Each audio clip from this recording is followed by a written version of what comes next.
Good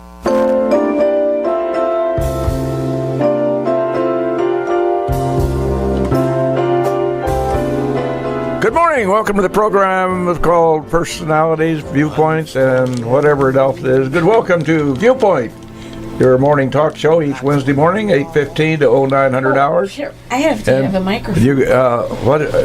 Have we lost control already? He's got no ears. I got no mouth. I might tell both of you listeners out there, you're hanging on every word we say. I can't hear a word this morning. I had to put on headphones. The old fella forgot his hearing aids, so we'll stumble through it one way or another.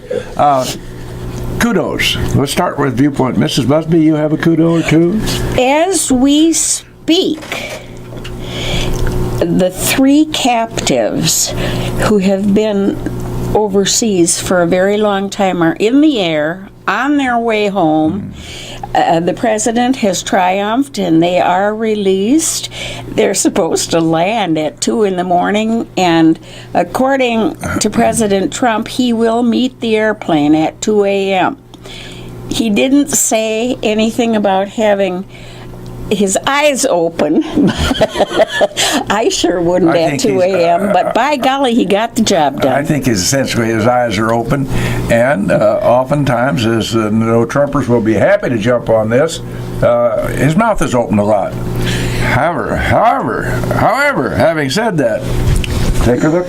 As Al Smith said, the great New York governor back in 1928, let's look at the record, folks, and I'll leave it at that.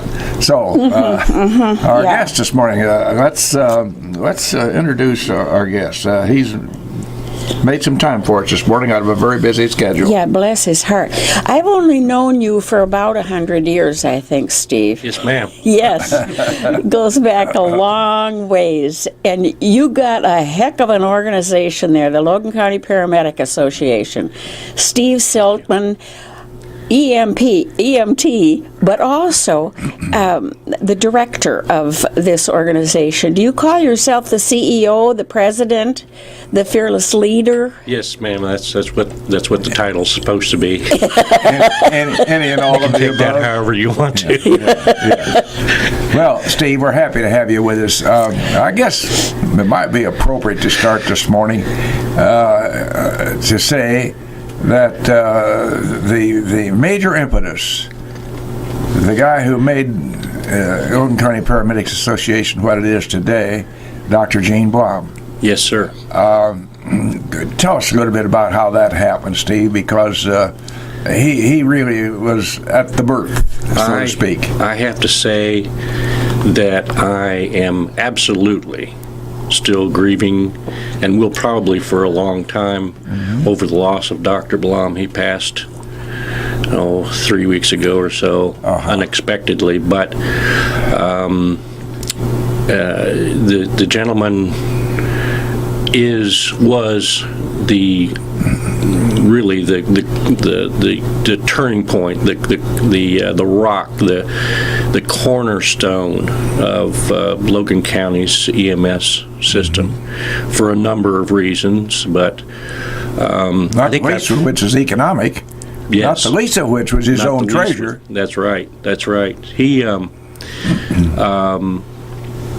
was interested in pre-hospital care mostly because of his tenure during Vietnam as a flight surgeon, and he worked closely with the medics, the Army medics, and was able to witness over and over again that the field training,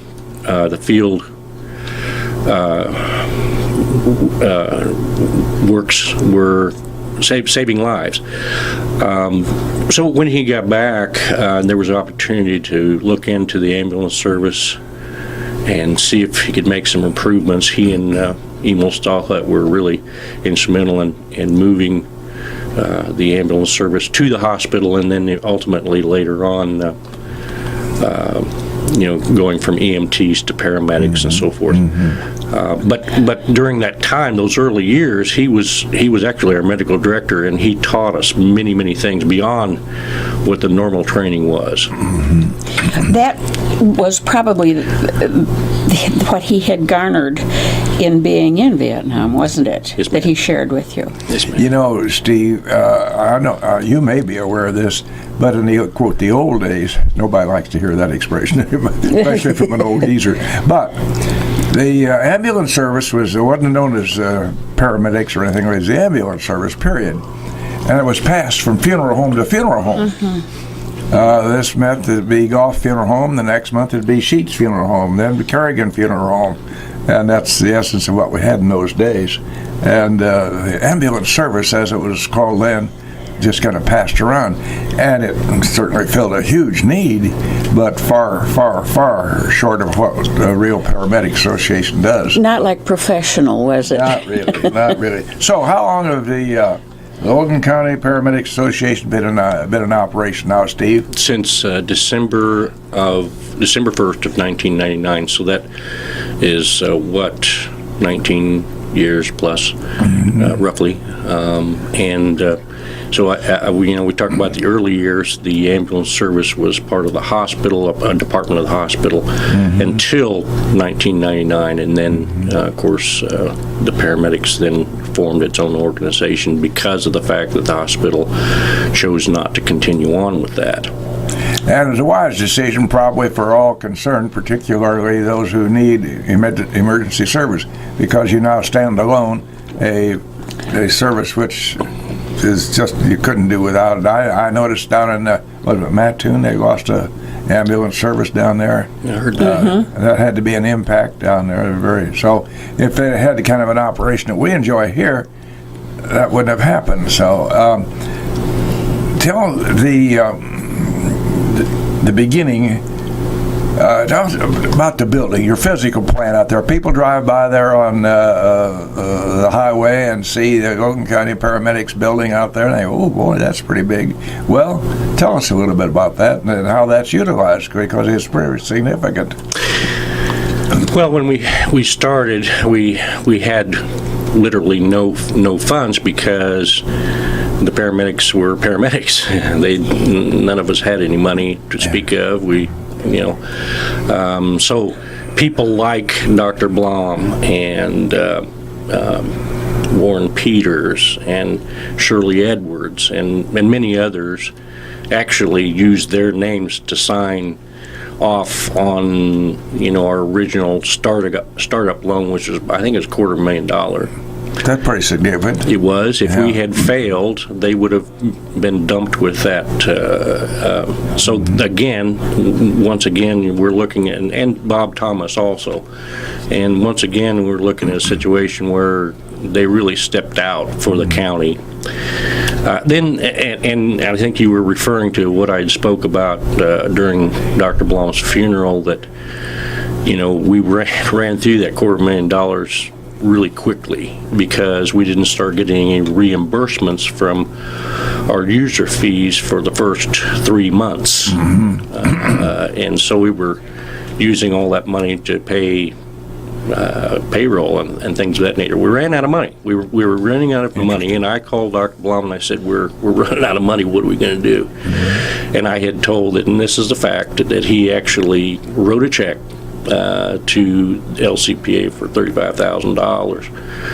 Now, obviously, we eventually paid him back, but once again, that's not the issue. But right, he stepped to that's the plate. not the issue. He stepped to the plate. He stepped up to the plate. How many units did the hospital have when it switched over to Logan County Paramedics Association? At that time, we had 3, but in the early years, we were running. Well, in the early 70s, we were running about 2,000 calls a year, and each year subsequently it's grown more and more and more, and there's a multitude of reasons for that, but now we're running almost 5,000 calls a year. Do you? And so now we have 5 ambulances. Now, do we use all 5 ambulances all the time? No. But the problem is you'd be surprised how many times when all the ambulances are out at the same time. It does happen fairly frequently. Plus the fact that we have, when you have a lot of windshield time, we run a lot of miles on those things, you're going to have breakdowns, and so something's in the shop fairly frequently too. So 5 ambulances is pretty much about, we can't do with less. How far does your territory go? Logan County? Logan County, yeah. Just strictly Logan County? Well, we reach out a little bit further than that because of the fact that we've delved into bariatric transport. There's very, very few ambulance services that have gotten into bariatric transport, people who are quite heavy and larger than maybe a normal cot or ambulance would be able to handle, and so we've got the equipment for that. In addition to that, we now are Tier 3 critical care transport, and so we have the ability to pick up patients from one hospital to go to another. And most of the ones that we use that for is from our hospital here, Abraham Lincoln, to wherever. But there are many times when we're called to Springfield or Decatur to pick up somebody to take them someplace. So those are another thing that added to our call volume, obviously. But that's not really the reason. The biggest reason is because we have an aging community, and people, the older people get, the sicker they are. And then the advent of 911. I mean, I can remember times when I can remember easily when it was very common for somebody to get injured out on a farm someplace, and they'd throw her in the back of a pickup truck. Oh, sure. And that doesn't happen anymore. People call 911, and we care for them properly and so forth. But there's a multitude of reasons why we're running a lot of calls, but those are some of the main ones. And by the way, speaking of that, planning season almost over, not quite. But everybody realizes if they don't, they have their head in the sand somewhere, that on-site farming, it breeds accidents just by the very nature of its business. And so we need to remind people to be careful when they see farm implements on the road and so forth. That won't happen so much until the fall when they start taking stuff to the elevator, but still in all, farm sites can be dangerous if you're not, even livestock. Even those who are pig farmers have a certain element of danger daily out there. Now, Steve, one thing I'd like to ask you, who makes the decision, have something very critical, somebody critically injured, to call in air evac? The medics generally do, and the times when we use airlift from a scene are when we have either an accident with multiple victims, where we need other transport vehicles, or we know that it's going to take at least a half hour to 45 minutes before we can move the patient out of a car.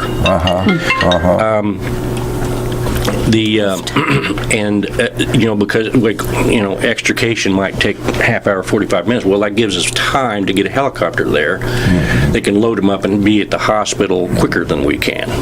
Does that, when you do call air evac, will they take the patient to Lincoln, or do they go to a bigger city? No, the traumas are always going to go to a larger Springfield, hospital, whatever. Springfield, Peoria, Bloomington, whatever. And the same with us. I mean, when we pick somebody up that's pretty much obviously a trauma or potentially a trauma, we're going to take them to the bigger hospitals, mainly because they have the surgeons and all those kinds of things that we wouldn't have at a small hospital. Now, in a couple of weeks, the last Wednesday in May, we're going to have a member of the air evac team come and talk to us. Several years ago, we had a gentleman, and I think it's going to be the same man, Judith, come and tell us about that phase of paramedics. We call that the air paramedics, I guess, for want of a better terminology. The staff that you have, how many you have on your staff? We have 16 full-time medics, and we have another 22 part-time people. Most of them medics, some of them are EMT basics, and then I have 6 RNs that work on our critical care teams. So when we have a critical care transport, it's going to be a critical care medic and a critical care nurse in the back with the patient. And those are never emergency calls. Those are, they're calls from one hospital to another. They're not from a field. How difficult is it to staff Are you have people standing in the wings waiting to be employed? Not so much that. The paramedics are not as plentiful as they used to be. But one thing that we have going for us here is that we have a good reputation. It's a good place to work.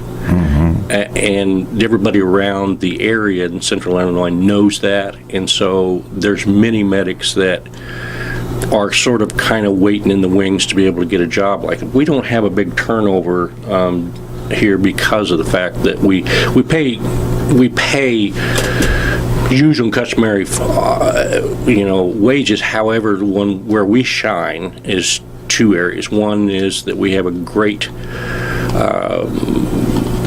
package.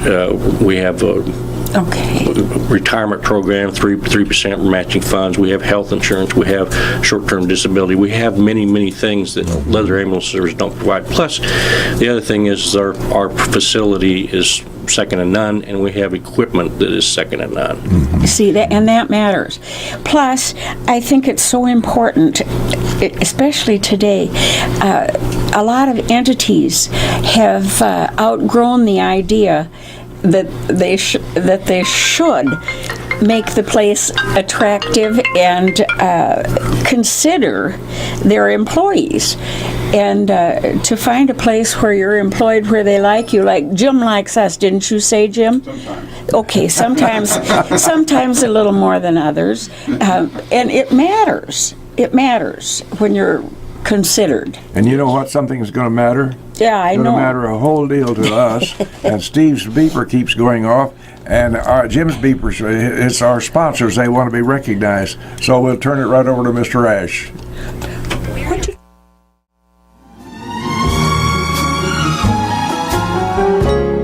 And welcome back to the studios here. Welcome to Viewpoint. Our guest this morning, Mr. Steve Siltman, Major Domo of the Logan County Paramedics Association. And again, as I said at the beginning of the show this morning, Steve, we appreciate your taking your time. Thank you. He's got a busy schedule, folks. He just doesn't go up there and sit behind an executive desk. That just doesn't work. About how many calls will Logan County paramedics make in the course of a year's time? This last year, 2017, we ran 4,660 calls. And I think it may well top over that this coming year, based on the... Now, would a portion of that, I guess obviously you could call it, for want of a better word, a dry run. In other words, you get there and maybe things weren't as critical as you thought. Right. Notwithstanding accidents, I'm talking about home calls and that sort of thing. Well, actually, we have more people that refuse our services from, auto accidents than anything else, and here's the reason. Somebody's off the side of the road, and the advent of cell phones, somebody goes by and says, oh, there's somebody in trouble, they call 911. Yeah. We go out there and it's like, well, I was just taking a nap. Yeah. Those kinds of things. And we run, probably 500-600 calls of those. Is that right? And that's expensive, by the way. It is. Yes. It is. It's very expensive. Johnny Busybody thinks they're going to do some good. Right. And, right. Yeah. Sometimes I get lucky and it was actually somebody that needed help, but I'm going to recount an ambulance call that came to my house many years ago. Mrs. Busby was there. We had a costume party at Halloween time, and across the street from us was Dr. Bill Degelman, and he happened to be on emergency duty that night, and his wife was there and one of the guests was the doctor who lived in the neighborhood, and he decided that he'd have a little fun. They couldn't do this in these days, I'll tell you that, folks, that he would have a little fun with Dr. Degelman, and he called the ambulance and told to come over on a dry run, silent run, and he wrapped this lady up all in gauze and everything, covered her face, and shipped her off to the ER. And when Dr. Degelman opened up, there was his wife. She says, "Hi, Bill." that's funny. You'd probably go to the local jail for that today. Couldn't pull that stuff today. But No. Those were quite the good old days. Yeah. So When somebody does call, what information do you need right up front?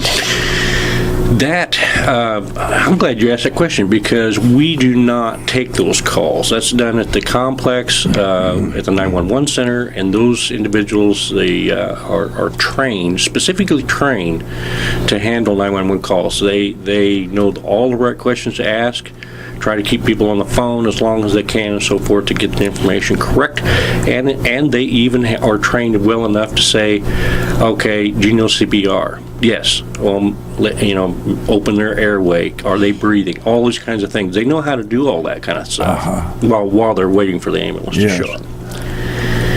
Who would be on their way already?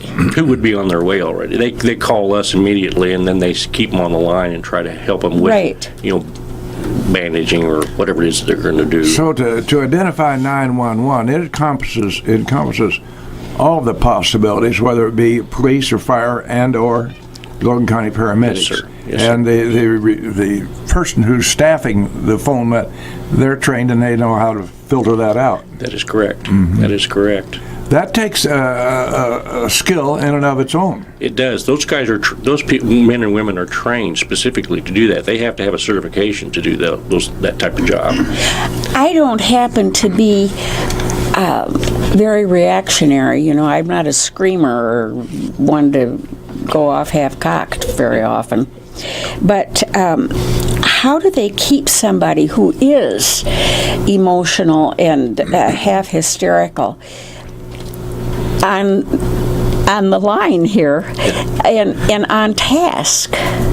Well, I'm sure that they can't always, but I'll tell you what, that might be an interesting a conversation for you to have maybe one of the 911 dispatchers come up and do a show, and ask them some of these questions, because they could go over some of those things with you. Sometimes those dispatchers throughout the country have actually saved people's lives. They really have, because of whatever work they did on a particular call. Yeah, I'm sure. Yeah, I'm sure. Let's walk through what happens when you get there. And I know you don't just, like Bill says, sit behind your happy little desk. You go out on the calls too with the best and the rest. Well, I do, yeah. Not as much as the rest of the medics do, because I do have other duties, but I do on calls. I would say probably an average maybe 4 or 5 a week or whatever, which is nothing compared to what the rest of the guys Well, that's more than Bill and I go on. You're right. Well, walk us through what happens when you get there, and I can check you because I've had a need for your services once. Yes. Well, again, on the way, we get, from the dispatcher, they say, well, it's at this address, and go into the back door, and so that means you're going to pull into the alley. And then when you get there, this patient is having chest pain and shortness of breath and has a history of cardiac disease. Now, we already know something. Yes. Then, of course, when we get there, we talk to the patient or the family and try to find out what we can, take blood pressures and, do a physical exam and so forth, and move through it in that manner. But there is a system that we go move through. Now, what about this scenario, Steve? Aunt Sally lives alone and has a lifeline, and she falls and she activates the lifeline, and she's on the kitchen floor or wherever. The house is locked. Mm-hmm. Yeah. Happens, and we always have, by the way, when we get called out, whatever town we're getting called in, the rescue squad, fire department is going to be there. They're the first responders. Now, sometimes the fire department has to break in. Sometimes, if the police department's there, they have ways to break in. But if nobody answers the door and we have no way of knowing whether there's somebody in there, we've broken doors before. But generally, the fire department does that for us. And sometimes we've done that and got in there and there wasn't anybody there. Really? But you don't know. But that's not your fault. No. That's somebody who's being cute.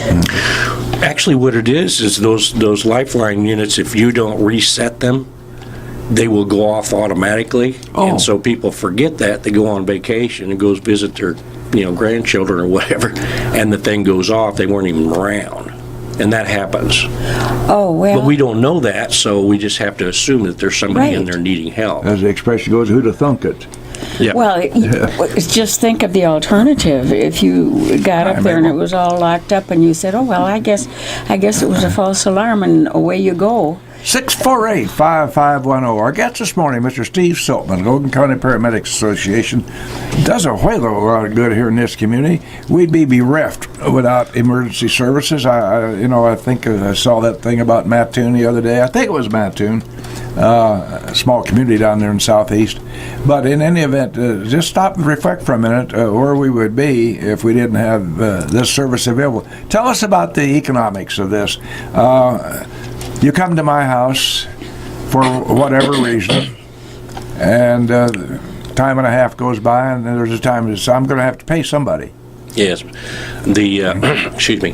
The service itself, 25% of our budgetary concern is from the taxpayers of Logan County, and that's paid through their home taxes, housing taxes, or whatever they call it, property taxes. And it's a fairly small amount per person, but I think it's like 5.5 cents per $100 of assessed evaluation. It's a fairly small amount. It generates about $260,000 a year, and that helps us. It's about 25% of our total budgetary concern. It's about $2 million a year is what costs us to keep the operation going.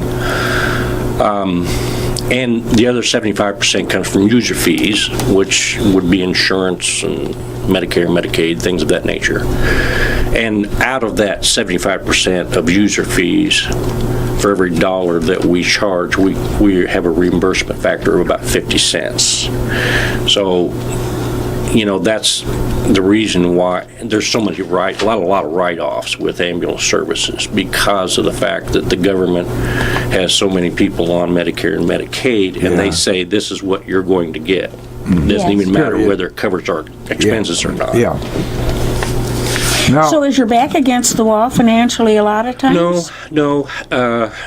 We just have to, unfortunately, jack the prices up to the point where the insurance payers and private payers pick up the tab for and then the premium payers, they pick up that tab. That is correct. And that's just the way it is. And the same thing for health insurance all around. It's the same thing. People are surprised at how much they might have to pay for, an emergency visit or a surgery, and you think, oh my gosh, I was on there for 24 hours and I got a $20,000 bill.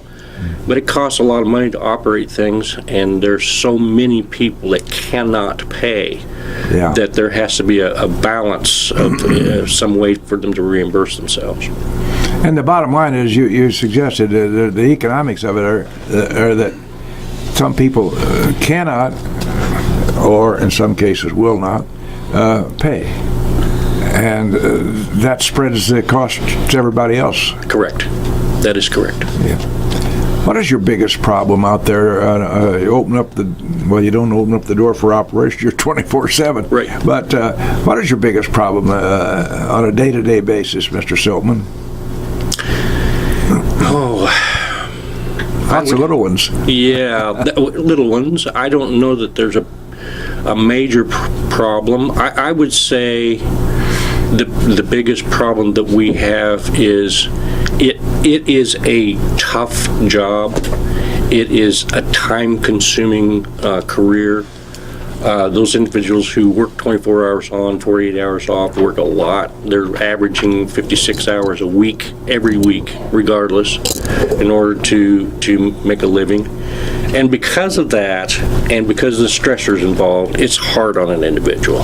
And so, I would say that's the biggest problem with this. Same way with police, same way with fire. These things, anybody that has to do with caring for the public, it's not an easy job. It's not an easy job. I'm sure that's true. How does a person divide their time for you? Because it's 24/7, just every day of 365 days a year. So how do you schedule? Does somebody get the plum and get always from 9 to 5? Well, no, I mean, as the manager, I have the ability to work, Monday through Friday, and don't work 24-hour shifts. But everybody else is working 24-hour shifts. They work 24 on, 480 off. So they work a lot of hours, and everybody, and when you do that, everybody gets a piece of the pie. In a shift, we've got basically three ambulances to cover, and those guys rotate around. So if I take this call, then I know I've got a couple calls before it's my turn again. So we try to split it up that way, so that it's not so much at all at once. Shift work, for those who do it, they get acclimated to it and they get used to it. But by and large, as opposed to a 9 to 5 job, shift employment is not easy. I recall when I was in the Air Corps, some idiot came up with a schedule where we worked a different shift every day. And we'd go through a different shift every day. Wow. My stomach never knew what it was eating or when it was. And then you'd had 36 hours off, and then you started to cycle again. A different shift every day. 11 at night to 7 in the morning. and then you'd have 12 hours off, and then you come back again and start it again. And then you have to go through a certain cycle, and you got up to some point, and you had 36 hours off. It was wild. They might have had, because you were young, that's how you survived it. But I think to myself, sometimes there's a plan behind that. Keep you so confused, you don't know what's going on. This was a very, very, very important communications center. It handled radio and radio teletype traffic from all over the world. And so, and of course, obviously, it was open 24/7. And it was... we survived it because we were young and dumb. Right. Mostly dumb. Go ahead, Judy. God has all sorts of interesting ways of showing us time and again how smart He is. For instance, grandchildren and great-grandchildren. You spend a day with one of those, and you think, boy, He's smart giving them to young people. Amen to that. Mm-hmm. Yes, sir. What are some of your most common calls, Mr. Siltman? Let's see, respiratory problems, heart problems. We have an awful lot of overdose issues. Oh, dear. That's interesting. Yeah. Not surprising. A lot of diabetic issues. Some of those types of calls, like diabetics and respiratory issues, they're so common that the medics can almost run those calls in their sleep because they do so many of them. But there's a lot of those. Those are the main ones. And car accidents back years ago used to be the mainstay for ambulance services with regard to the commonality of them. But that's not so much the case anymore. We run bad car accidents from time to time, but cars are a lot safer. People are a lot safer in them. And it's just drinking and driving is not as common as it used to be. Now it's more cell phone problems. People texting while they're driving. That's a bigger problem than drinking anymore. Mm-hmm. Tell me about the OD calls. Would those be primarily, arbitrarily come up with 30 years and younger? Primarily, yeah. Primarily, yeah. There's some people that are older, but primarily, yes. What do you do now? What is that? The name of that medicine? Narcan. Thank you. Sometimes a noun will just She's in the forest and can't find a tree. Police are now carrying that. Fire departments carry that. It's an easy thing to administer, and you don't have to be a brain surgeon to be able to give it, but it saves a lot of lives because it reverses the cause of the narcotic. Mm-hmm. And even if they're not under a narcotic use, it won't hurt them to give them Narcan. A lot of times we just use it to say, well, we don't know exactly what's going on with this person, but we give them Narcan. They wake up, or no, they're not. There must be something else going on. Yeah. Mm-hmm. But it'll wake you up almost immediately. Now, if the police have already arrived at this hypothetical scene, they would probably have given a person Narcan, Yes. is that right? They asked them, that's correct. Yeah. So what do you do after they start to respond then to the Narcan? Most of the time, we just maintain whatever situation they're in and treat their symptoms. However, sometimes they wake up and they're very angry because we reversed their high, and so we have issues with that. You know You what I'm saying? can't fix stupid, Right, you know. right. Beauty fades, but stupid's forever. I feel sorry for these people that have that issue because they can't. Once they get in it, they can't hardly get out. Steve, Well, what about the rehab type places? That is a tough thing. There's so many people that have narcotic issues that there's not enough facilities to house all these people. There's a waiting list, so therefore, you might be 6 months out getting into a rehab unit. What are you going to do during that 6 months? You're going to get right back into the drugs. So, Yeah. so it's a tough thing, really tough thing. I think the country probably needs to put more money into seeing to that there's more facilities for rehab. go ahead. What can be done about the person in need of rehab, though? How do you steer someone? I just spent a day in Minneapolis for a funeral for a relative who had gotten involved in this and he committed suicide. Now, he's at peace. Of course, his mother is a wreck. Right. But what can be done to deter people from this hobby or whatever it is? Obviously the country can only do so much. I mean, we have to disperse the money somewhere, but maybe we need to reallocate some of the funds that we have, tax dollars, and say, well, this isn't so important over here, but this really is a problem, and spend maybe more money on rehab centers. It's amazing how things, the pendulum swings. Gordy George, when I was a kid in high school, probably couldn't hardly spell marijuana, let alone know what it was, Right. But it was in the background. We knew about it, but it was pretty vague and blurry back there in the background. And I'm certain some of my associates probably tried it, but it was, today it's just an epidemic. Yeah. Now, tell me, you have a board of directors to whom you respond. Yes, sir, and always has been. Dr. Blom was our president from 99 through 2012 when he retired from us. Right now we have a little bit smaller than we used to have. We used to have a larger board, but right now there's a board of 7. And Dennis Wilhelm from Chestnut is the president. Dr. Kristen Green is secretary-treasurer. Norma Baith is on the board. Don Peasley, Ida Johnson, and of course Bob Thomas. He's been on the board since the beginning and still Yes. is on it. And of course I'm a board member too. So those individuals, give their time and efforts to help keep us healthy. Yeah, there again, community service. And it's axiomatic that you need to have continuity on any board. So you'll have some drop off and some stay on. Some like Bob, Coroner Bob has been there a long time. But you need people like that. Absolutely. There's no question about that. What is your biggest problem insofar as finance are concerned, Steve?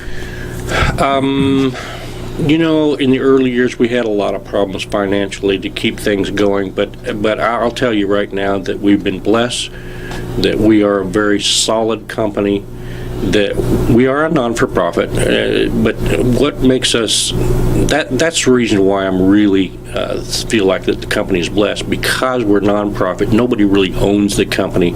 We take our excess funds and put it back into equipment so that we don't have outdated equipment. We have good, solid equipment that works right every time. The ambulances, of course, we use them, and they cost almost $200,000 a piece. We got 5 of them, so, and then in the contents is another $100,000 a piece. So you're looking at a lot of money there. It costs a lot of money to keep personnel on the clock 24 hours a day. So, yeah, it's a very expensive venture. However, we've been very fortunate. We got these tax dollars to help us out. We've got the user fees, and when we're solid. You know, I think we should also mention that like the boys in our fire department, not the boys, the men in our fire department, when they're sitting down off duty, so to speak, but they're still on duty, it isn't like they're reading books or watching television when they're on call. They're keeping that equipment up.